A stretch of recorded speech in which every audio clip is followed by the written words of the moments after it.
Friends, I welcome you in my YouTube channel English originator. Friends, हम poetry से related session कर रहे हैं जिसमें पार्ट 1 में मैंने पोइट्री की डिफिनेशन और उसके जो दो टाइप्स होते हैं, सब्जेक्टिव पोइट्री, ऑब्जेक्टिव पोइट्री, इसके साथ ही जो स्पेशल फॉर्म होते हैं उसका डिटेल मैंने दे दिया है। ठीक है। और पार्ट 1 में आपको लिरिक, एलजी, बैलेड और सनेट का जो डिफिनेशन है वो मैंने आपको प्रोवाइड किया कराया हुआ है। और ये जो पार्ट 2 है इसमें मैं बाकी जो बचे हुए पार्ट्स हैं पोइट्री के जो फॉर्म्स हैं उसके बारे में हम आज डिटेल में डिस्कस करेंगे। तो स्टार्ट करते हैं आज का सेशन।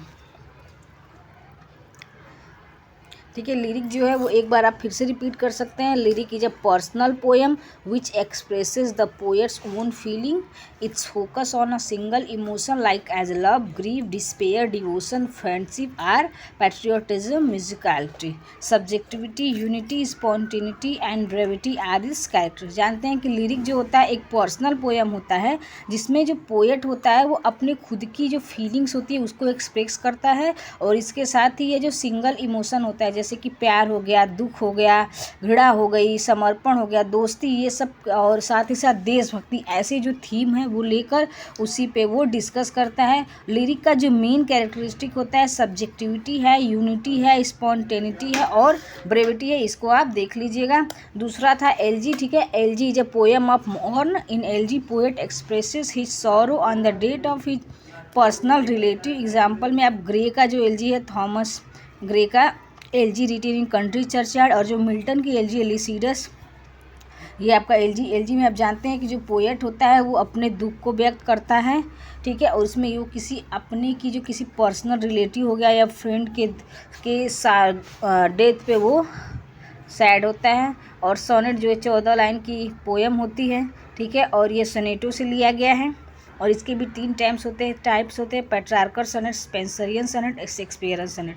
ठीक है। और बैलेड में मैंने आपको बताया था, बैलेड जो होता है उसमें उस पोएम में स्टोरी इंक्लूड होती है और यह जो है पैट्रियोटिक और रोमांटिक जो थीम होता है उसी से डील करता है। और बैलेड क्या है, एक फोक ट्रेडिशन है जो पुरानी परंपरा है। तो आज के सेशन में हम पढ़ेंगे ड्रामेटिक मोनोलॉग। ठीक है। तो dramatic monologue is a narrative poetry in which a single character speaks. It is dramatic because the poet expresses the character and situation through conflicts. It is addressed to someone imaginary. It is different from soliloquy because the speaker has a passive listener. So ठीक है, dramatic monologue में क्या होता है कि एक narrative poetry होती है, ठीक, जिसमें एक सिंगल जो कैरेक्टर होता है वो बात करता है। यह ड्रामेटिक इसलिए होता है क्योंकि जो पोएट है वो अपने कैरेक्टर के बारे में एक्सप्रेस करता है और सिचुएशन के बारे में, दोनों का एक जो कॉन्फ्लिक्ट को लेकर वो क्या करता है, एक्सप्रेस करता है। ठीक है। यह एक किसी काल्पनिक पर्सन को लेकर एड्रेस किया जाता है। यह सोलिलोक्वी से इसीलिए डिफरेंट होता है क्योंकि इसका जो लिसनर होता है वो पैसिव होता है। नेक्स्ट देखते हैं इपिक है। ठीक है। An epic is a long narrative poem with a heroic theme. ठीक, it is objective form of poetry and it makes the use of rhetoric. It is generally divided into 12 books. Epic has noble and sublime language. Epic comes from Latin epicus. Epic is a long narrative work on serious and compact subject. Its protagonists are great. Its setting is in larger range. It covers many nations. In epic, poet tries to remain objective. Epic का मतलब होता है महाकाव्य, जो कि एक बहुत ही लंबा नरेटिव पोएम होता है और जिसका जो थीम होता है वो मोस्टली हीरोइक होता है। It is objective form of poetry, जो पोएट्री का ऑब्जेक्टिव फॉर्म है आप जानते हैं। And it makes the use of rhetoric, या रिथोरिक का यूज ज़्यादातर करता है। It is generally divided into 12। यह मुख्य रूप से इसमें 12 बुक डिवाइडेड होते हैं, 12 पार्ट में डिवाइड होता है। EPIC has noble and Sublime, इसका जो लैंग्वेज है वो नोबल और सबलाइम होता है। इपिक कम्स फ्रॉम लैटिन इपिकस, जो इपिक है वो लैटिन वर्ड इपिकस से लिया गया है। Epic is a long narrative work on serious and compact subject. Mostly जो इपिक का जो सब्जेक्ट होता है वो सीरियस होता है और कॉम्पैक्ट होता है और इसके जो प्रोटोगनिस्ट होते हैं वो काफ़ी महान व्यक्ति होते हैं।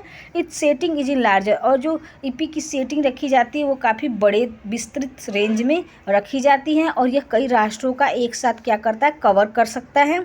इन epic poet try to remain objective. Epic में पोएट जो है वो ऑब्जेक्टिव रहने की कोशिश करता है।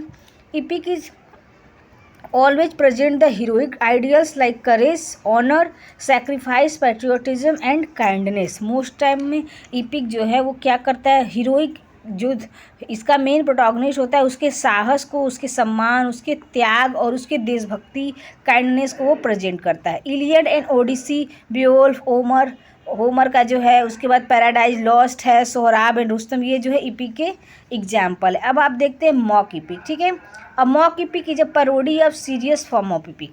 मॉक इपिक क्या है, जो सीरियस फॉर्म ऑफ इपिक का उसका पैरोडी है, उसका जो मजाक बनाया जाता है इपिक का, उसको मॉक इपिक बोलते हैं. A mock heroic is compose to mock its hero and heroine. Mock epic क्यों कंपोज किया जाता है, इसके हीरो को क्या करने के लिए, इसके हीरो का मजाक बनाने के लिए, उसको रिडिक्यूल करने के लिए.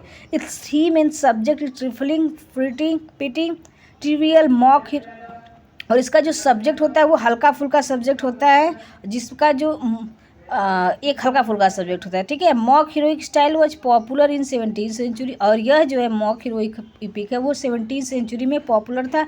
और उसका सबसे फेमस एग्जाम्पल है अलेक्जेंडर पोप का the rape of the lock.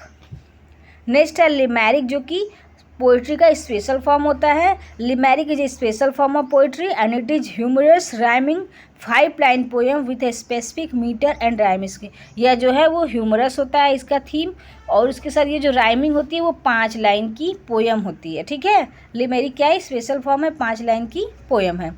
लिमेरिक have 3 strong stress in line 1, 2 और 5. जो पहली लाइन होती है, ठीक है, उसमें जो पहली, दूसरी और 5वीं जो लाइन होती है उसमें क्या होता है, स्ट्रेस होता है. 3 स्ट्रॉन्ग स्ट्रेस होते हैं. और जो 2 strong stress in line 3 and 4. और जो तीसरी और चौथी लाइन होती है उसमें 2 स्ट्रॉन्ग स्ट्रेस होते हैं. Limerick mostly follow rhyme scheme AA, और लिमेरिक का जो राइमिंग स्कीम है आप इसको देख लीजिए ध्यान से, AA, AABBA. नेक्स्ट है हाइकू. ठीक है, हाइकू आप जानते हैं कि जापानीज वर्स है. Haiku is 17 syllables 3 line Japanese verse form. ठीक, ये 17 सिलेबल इसमें होते हैं, 17 सिलेबल और 3 लाइन होते हैं, जो कि ये जापानीज वर्स है.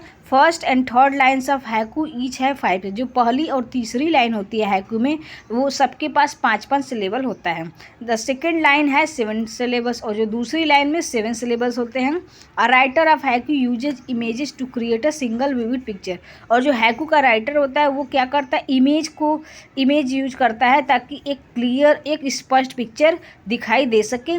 Haiku was popular in the 19th century and its name was given by Masaoka Shiki. ठीक है, 19th सेंचुरी में हाइकू फेमस हुआ था और इसका जो राइटर है उसका नाम था मासाओका शिली.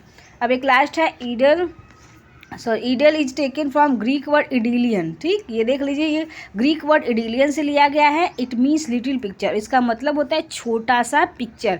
And description of some event which is complete and striking itself. यह किसी ऐसे चीज़ का वर्णन करता है, किसी ऐसी घटना का वर्णन करता है जो कि खुद में कंप्लीट होती है और स्ट्राइकिंग होती है.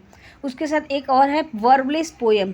Verbless poem as it name suggest, a poem without verb is verbless poem. एक ऐसा पोएम जिसमें क्या होता है, वर्ब नहीं होता है, उसको वर्बलेस पोएम बोलते हैं. और जो इजरा पाउंड का है book station 2 of the metro, ये इसका फेमस एग्जाम्पल. तो अगर आपको वीडियो अच्छा लगा हो तो लाइक करिए, और मेरी चैनल को फर्स्ट टाइम विजिट करें तो प्लीज़ सब्सक्राइब करिए. Thanks for the watching.